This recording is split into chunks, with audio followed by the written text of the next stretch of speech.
টাকা, তার উপর যদি হয় চকচকে নোট, তাহলে ছেলে বুড়ো সবার হৃদয়ে আনন্দ দোলা দেয়, চোখে মুখে ফুটে ওঠে খুশির আমেজ। নতুন 2 টাকা থেকে শুরু করে 100 টাকার নোট ছোট বড় সবার কাছেই প্রিয়। অনেকেই নতুন টাকার চকচকে নোট খরচ না করে গচ্ছিত রেখে দেন মানিব্যাগের এক কোণায়। এই নতুন নোটের চাহিদায় খোদ রাজধানীতেই রয়েছে টাকার হাট। অবাক হবার মতো ঘটনা, রাজধানীর বাণিজ্যিক এলাকার পাশে এই টাকার হাট শহরের এক আদি ঐতিহ্য হয়ে রয়েছে।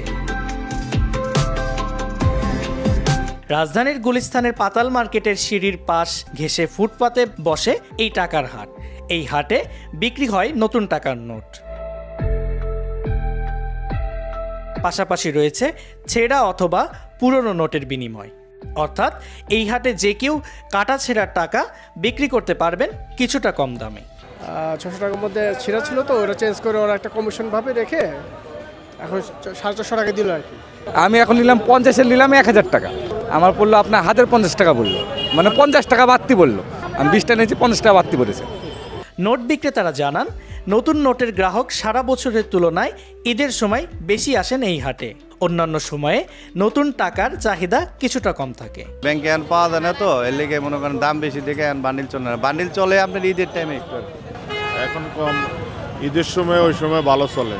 ছেঁড়া নোটের বিনিময়ে একটি কমিশন কেটে দাম দেন এই টাকার হাটের দোকানদাররা। ওইটা মনে করেন শতকরা 20%, পুরোনো নোটগুলো 1 সিরা বা 2 সিরা ওরকম। ওই শতকরা আপনার 10% রাখি, 5% রাখি, 20% রাখি, এটা ছিঁড়ার উপরে, কন্ডিশনের উপরে ডিপেন্ড করে। শখের বশে যারা পুরনো টাকা সংগ্রহ করে থাকেন, তাদের কেউ কেউ আবার গুলিস্তানের এই টাকার হাট থেকে পুরাতন টাকা সংগ্রহ করে থাকেন বলে জানান বিক্রেতারা। আসে, এরা আসে, হ্যাঁ বিদেশি নোটও আছে। ক্রেতারা জানান, ব্যাংক থেকে নতুন টাকা সংগ্রহ করতে হলে দীর্ঘ সময় ধরে লাইনে দাঁড়িয়ে অপেক্ষা করতে হয়, জাতীয় পরিচয়পত্রের ফটোকপি জমা দিতে হয়, থাকে নানা ঝামেলা। তাই সময় বাঁচাতে বাড়তি দাম দিয়ে গুলিস্তানের থেকে নতুন টাকা সংগ্রহ করে থাকেন সাধারণ মানুষ। ব্যাংকের থেকে এখানে অনেক ভালো, মানে ব্যাংকে গেলে এই ধরনের নোট নিতে চায় না। এখন ওনাদের হয়তো কোনো ধরনের আছে, সেগুলো ওখান থেকে তো চেঞ্জ করা যায়। ঢাকার বাইরে থেকে যারা রাজধানীতে আসেন নিজের সাময়িক প্রয়োজনে, তারাও প্রিয়জনকে উপহার দেওয়ার জন্য টাকার হাট থেকে নতুন টাকা সংগ্রহ করে থাকেন। আমার বাসা রাজশাহীতে, আমি ঢাকাতে আসছি কিছু মাল কেনার লেগে। সেক্ষেত্রে আমি আমার শিশু বাচ্চাটার লেগে আমি নতুন নোট আমি কিছু নিয়ে যাই। যতবারই আসি ঢাকাতে ততবারই তার লেগে আমি রাখি, এবং সে মনে করেন যে আবার মনে করেন ব্যাংকে ফেলে দেয়।